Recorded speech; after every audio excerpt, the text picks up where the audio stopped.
around illegal mining, which is again the subject of much focus following the reports of deaths of dozens of mine workers in the Free State and several bodies found in Gauteng recently. Now, the Committee on Mineral Resources and Energy in Parliament says that South Africa's neighbours should also play a role in tackling illegal mining in this country. Just yesterday here on Newzroom Afrika, Minerals Minister Gwede Mantashe accused Lesotho of economic sabotage after confirmation that the men who are believed to have died underground at the disused shaft in the Free State, and Valcom to be exact, were Basotho. Let's get the view now of Dr. Pali Lehohla, who's director of the Economic Modelling Academy. A very good morning to you, Doctor. Grateful for your time as always. Should Lesotho bear some blame, some responsibility for what's happening in areas such as Valcom? Well, I don't think we should apportion blame at this moment of grief of those number of Basotho men who have died, and their families we have to take into consideration and pass condolences. I think pass blame is wrong. It's totally unacceptable. One, the Basotho men and those from the Transkei have upheld the economy in South Africa. They've been working in those mines for many years, and many of them have died because of that. So it is very, very important that we must remember that history, that Johannesburg, the economy of South Africa, has been built on the strength of Basotho men, people from Malawi and Mozambique. It's disingenuous to argue that Lesotho is not cooperating for circumstances that are well beyond their control.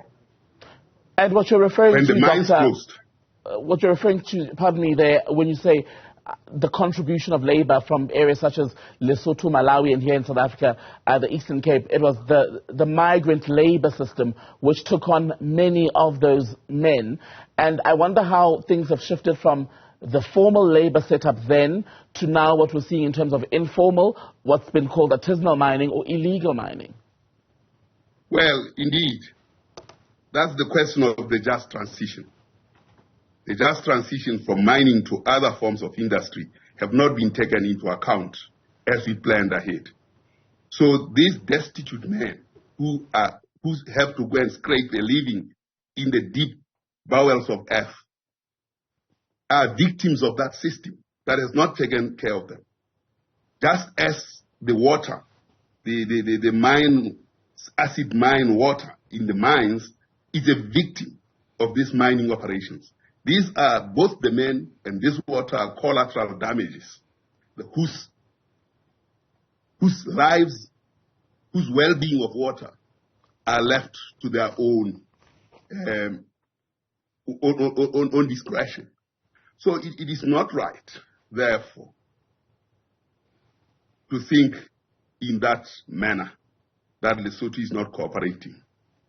The fact is the mining industry is not cooperating towards the development of the region that has built South Africa.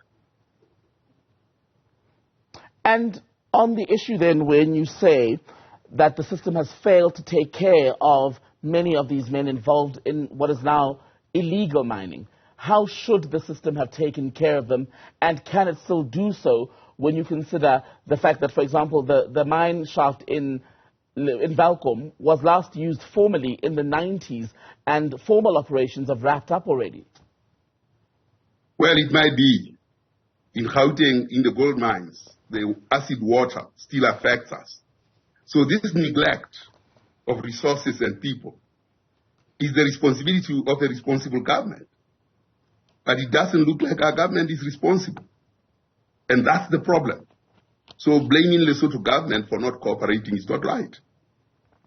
The entirety of the mining industry in South Africa has to take account and put in place reparations, some of which are in billions in terms of monies that have not even been paid by people who left the mining industry because they were fired or absconded or died in transit.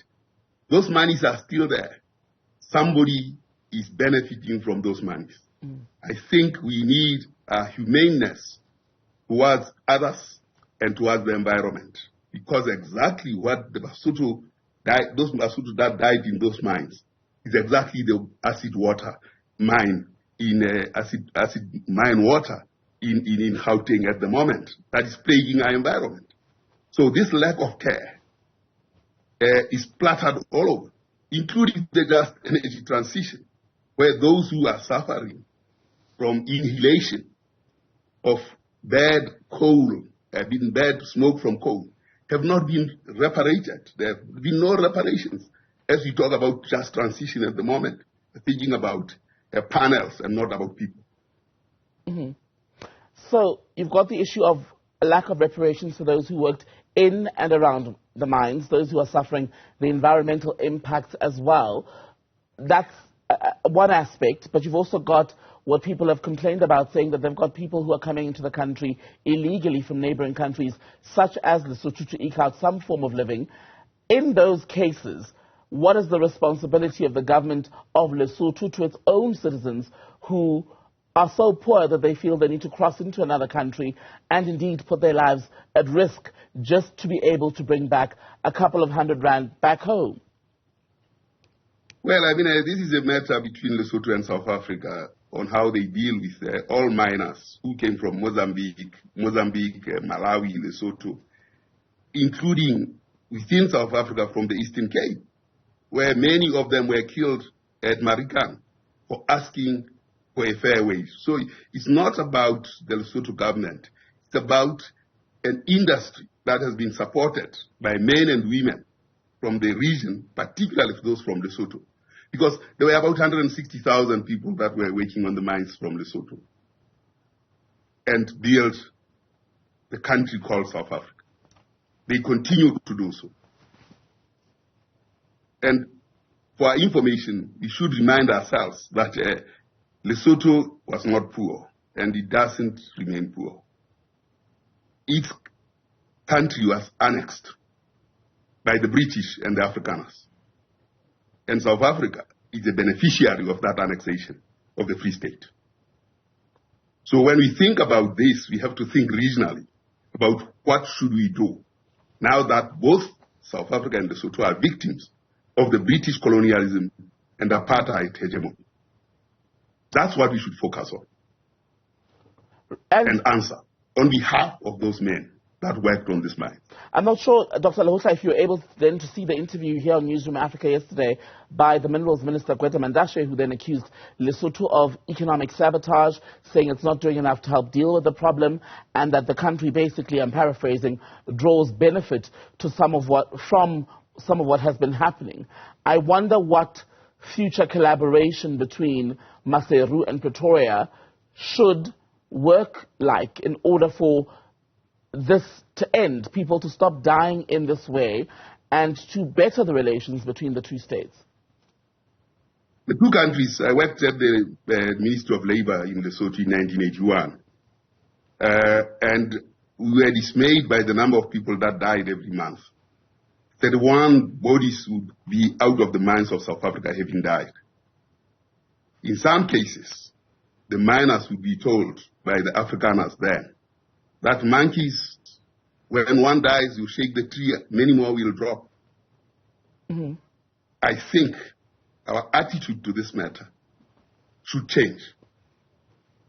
It should change because we are in a new dispensation, and therefore we have to look at the contribution of Lesotho in South Africa. So is the contribution of men from the Transkei who are in South Africa. The Transkei and Lesotho suffer the same kind of plight as regions, and the men from there suffer the same plight.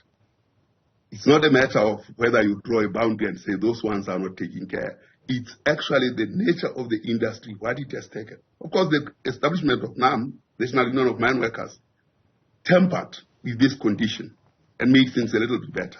But it's not gone far enough to demand that there is reparation, there is restoration, both of human beings and the environment. These are the things that are at stake. Not blaming Lesotho for not cooperating and undermining. Lesotho is not undermining anything. Is this tragedy then something that you believe has the potential or can indeed bring the two governments to a realization that something has gone wrong and needs to be fixed, and they need to lead that project? Well, something had long gone wrong, and we have not discussed it and resolved it, which is the mining industry itself in its exploitative being. In Australia and all other parts of the developed world, miners actually live a better life.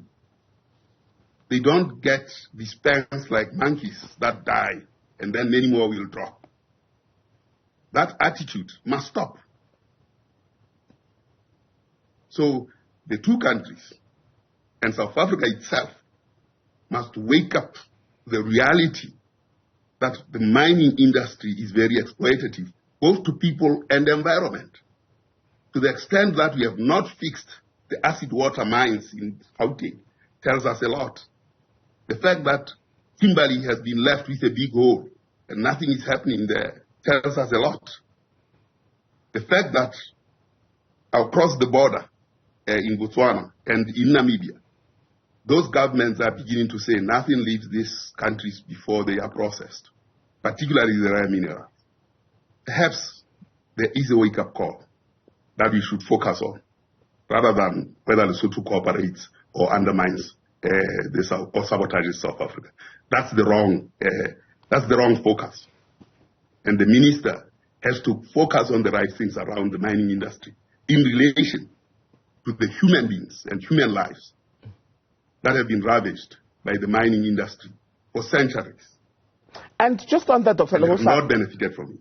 Just on the point you're making about the responsibility of the mining industry, last year in Krugersdorp, when there was that crew that was attacked while filming a music video and the women raped by a gang, one of the questions raised was around who's responsible, for example, for securing old, disused mines. It's a recurring theme today because our reporter, Nico Mhlaba, is in the Free State. The mine was run by Harmony last in the 90s, but Ziniko was telling us that, for example, when you get there, it's a very porous area that even you and I would be able to access without restriction. Who should bear responsibility for that? Because it's not only a danger to people who participate in illegal mining, but any other person could fall victim of crime in and around that place. It's not only a danger to people, it's a danger to environment. And if we cannot protect our environment, we cannot protect our people. So people and planet are central to the SDGs. So to separate those two and not take care of them, it's actually disrespectful to environment. It's actually not focusing on the right things. It's actually a partial understanding of our match to the SDGs. It just reflects that even more under what is called the just energy transition. Now, the president, as you know, you heard yesterday, he's saying, well, we have to revise this just energy transition. You look at ESCOM, it has just issued an RFT, what is it, request for proposals for the restoration of Komati. Wasn't it necessary to have done that 5 years ago? And then when you close Komati, you have all those things in place.